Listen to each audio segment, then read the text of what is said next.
Hello guys! Bagong taon, labada. Laban na naman tayo. Ito yung unang laban natin sa taon na to. Kami tayong labahan.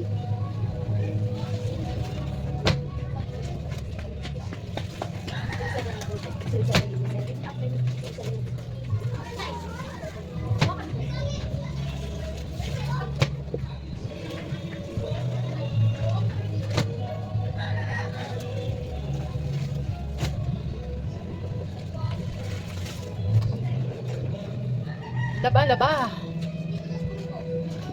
Yep. Next.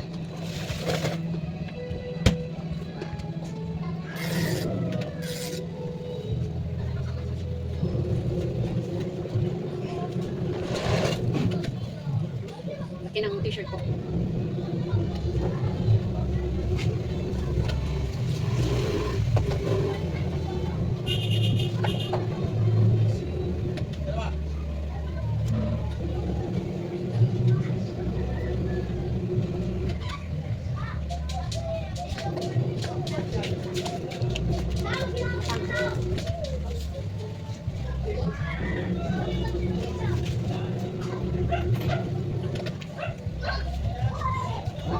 Happy Sunday nga pala guys.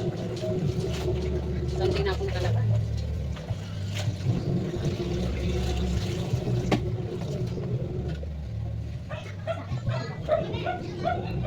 Tayo. Dryer na tayo. Dryer na. Dryer ko to kasi hapon na kasi. Nakauwi kami galing nagsimba. Tsaka galing kami dumalaw sa puntod ng aming tatay.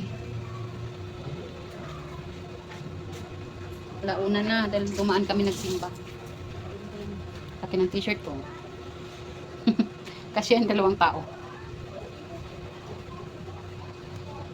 O yung naman dyan, yung abangers na naman dyan, mag-comment lang, puro nakabastusan yung kinukomment lagi. Grabe ka dong, Bisaya ka pa naman.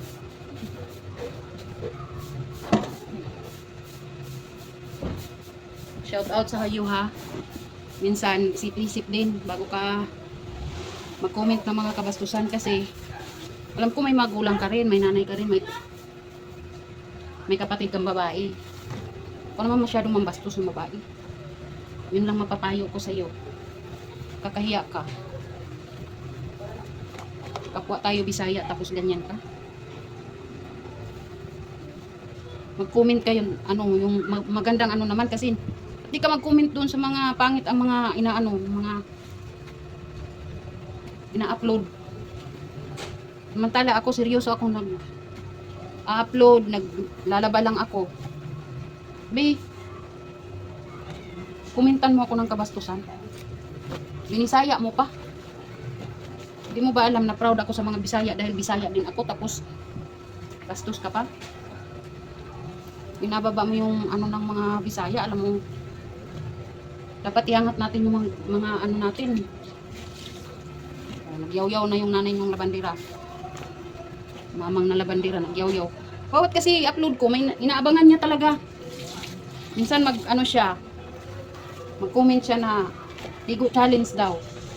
Eh di sinagot ko kasi akala ko naman matino. O di maligo, ligo challenge lang naman pala. Yung pala may ibig sabihin yung ligo challenge niya. Tama ba yun? Parang walang magulang. Parang walang ina. Saan kaya yun Saan kaya iniri yun? Galing siguro yun sa kung saan planeta. Ba't ganun mang bastos ng babae? Payo kuya sa'yo ha? Hindi na hinay ka, Bisaya ka pa naman. Kakahiya ka, binababa mo yung natin. Bisaya. O, painit mo yung nanay labandera eh. Painit mo yung ulo kabago-bagong taon. Kakahiblad ka, sa totoo lang. Payo ko sa'yo ha. Huwag kang ganyan. Bilang mayroon kang isang ina, alam kong may pinanggalingan ka kasi tao ka eh. Anak ka rin ng nanay mo. Huwag ka naman ang babastos. Eh kung may asawa ka din, kaya may kapatid na babae, parang binastos mo na. Sa ugali mo na yan. Kaya payo ko sa iyo ha, gamitin mo maigi yung ano mo, account mo. Gamitin mo sa tama. Huwag yung nang-aabang ka ng ano. Hindi ka nahiya, matanda na to binabastos mo. Yun lang, sana matauhan ka. Bagong taon nakaka-high blood ka eh. Sinusundan mo yung ano ko, mga ano ko. Okay lang sana kung tawagin mo lang akong ano eh, angit. O ano, wag lang yung bastusin. Tanggap ko pa yun. Baka ano mo, may mga lalaki din akong kapatid pero hindi kasing bastos mo. Asawa ko, mas bata sa akin pero hindi kagaya mong bastos.